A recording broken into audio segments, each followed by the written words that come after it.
final section of the show, our Sunderland commentator, Nick Barnes. And, Barnsley, we're going to hear from Dan Neil. Yes, Captain Dan Neil, reflecting on that defeat at Leeds United.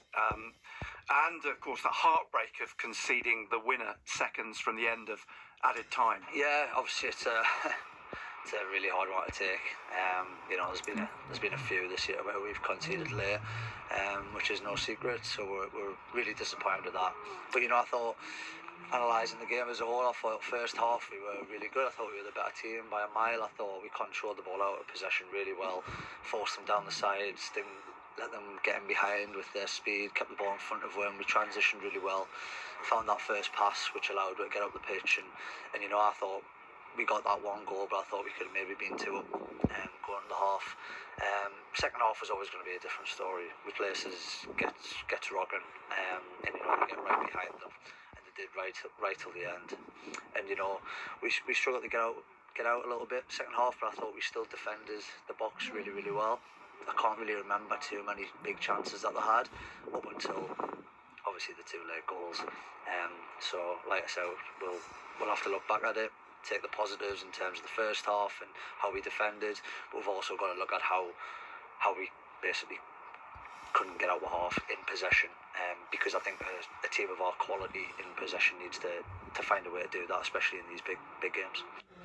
And obviously there was a fair bit of conversation on last night's programme about the match itself, but is there anything, Marco, there that Dan Neil's brought up that stands out for you that you don't necessarily agree with, or that didn't maybe get brought up last night and could it be?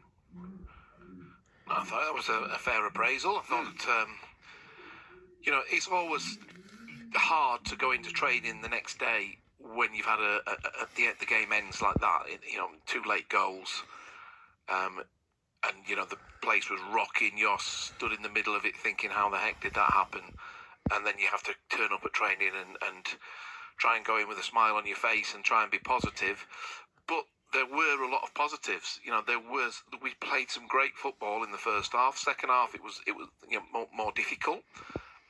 You eventually, we've seen it at the Stadium of Light sometimes with opposition teams when they come and they have a really good first half because they've kept the defensive line and they've worked hard to close the ball down in midfield. But you can only do that for so long, and you can only it starts breaking down when one or two of the people, they've maybe done two or three of those little short bursts of running, and then they it comes to their man again, and they've got to do it again, and then it just starts breaking down, and we saw that happening. But I thought Dan was right.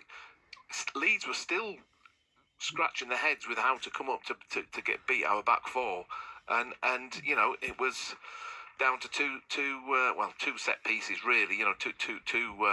Two crosses from the same player, and the same player heads it in, who was a big, powerful defender. So I thought he summed up pretty well there. Yeah, and the next bit we're going to hear from Dan Neil, Nick, is sort of on that and on the way that both goals were very, very srothmiller to each other. Yeah, I think that winner. I still feel they were caught out by Ramazani's spooned cross to Rothwell. He didn't intend that at all, and I'm sure that the defence, they had all eyes basically on the ball that they expected to come into the 6-yard box, and they were going to defend that, and of course that just didn't happen.